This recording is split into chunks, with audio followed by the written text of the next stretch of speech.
শুরু করিতেছি মহান আল্লাহর নামে, যিনি পরম করুণাময় এবং অত্যন্ত দয়ালু। দেশের এই পরিস্থিতিতে, বন্যা পরিস্থিতিতে আমাকে আসতেই হলো আবার ভিডিওতে। আমি সোশ্যাল মিডিয়ার মাধ্যমে যেভাবে দেখলাম যে এত পানি, বিশেষ করে আমি আমাদের এলাকায় দেখলাম যে 93 সালের পরে হবিগঞ্জে এত পানি খোয়াই নদীর উপরে কখনো হয়নি। কারণ একটা ভারত থেকে একটা ড্যাম এটা ছেড়ে দেওয়ার কারণে পানি আর কোনোভাবে কুলায় উঠতে পারতেছে না আমাদের নদী। এইদিকে আবার আমাদের দেখলাম যে ফেনীতে তো মানে শুধু বাড়ির ভিতরে ঢুকছে তা না, বাড়ির চালের উপর দিয়ে পানি যাচ্ছে।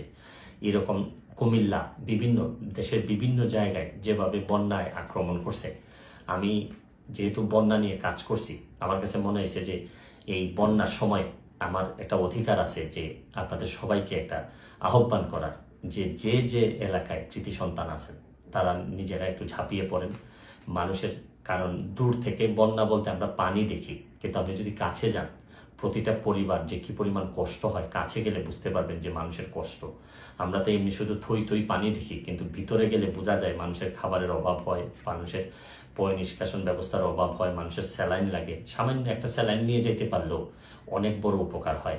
আমি বিশেষ করে প্রধান উপদেষ্টা মহোদয় ডক্টর মোহাম্মদ ইউনূস সাহেবকে অনুরোধ করব যে সারা দেশে, ওনার তো তৃণমূলে কাজ করার অভিজ্ঞতা আছে, উনি যদি একটু ব্যবস্থা নেন এবং মানুষ অনেক বেশি শান্তি পাবে। কারণ আমি আরেকটা জিনিস, আমার এলাকায় নিজের হবিগঞ্জের যারা যারা আছেন, যারা আমাকে, আমার আত্মীয় স্বজন, যারা ফলোয়ার আছেন, তাদেরকে বলবো যে আপনারা যেভাবে পারেন আমাদের এলাকার, অন্তত এলাকার মানুষগুলারে সেভ করার চেষ্টা করেন। আমার পক্ষ থেকে আমি যেভাবে পারি কিছু না কিছু সহযোগিতা করার চেষ্টা করব। কারণ সবাই একসাথে দাঁড়াইলেই দেশের যে কোনো দুর্যোগে আমরা মানুষের কল্যাণ কিছু করতে পারবো।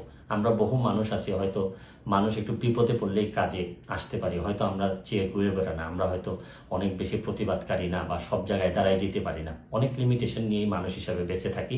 তারপর চেষ্টা করেন যে সবাই মিলে অন্তত বন্যা দুর্গতরে সব কিছুর ঊর্ধ্বে উঠে বন্যা যারা দুর্গত তাদের পাশে দাঁড়াবেন, এইটুকু আমার আপনাদের কাছে আহ্বান, আপনাদের কাছে চাওয়া।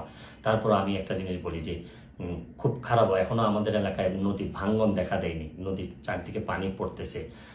যদি ভাঙ্গন দেখা দেয়, খুবই খারাপ অবস্থা হয়, তাহলে আমার আপনারা নিশ্চিত থাকতে পারেন আমি যেভাবেই হোক সশরীরে আপনাদের মাঝে হাজির হব। আমি চেষ্টা করবো আমার সর্বস্ব দিয়ে যাদের জন্য আমি শপথ নিয়েছিলাম তাদের পাশে দাঁড়ানোর। ভালো থাকবেন, সুস্থ থাকবেন।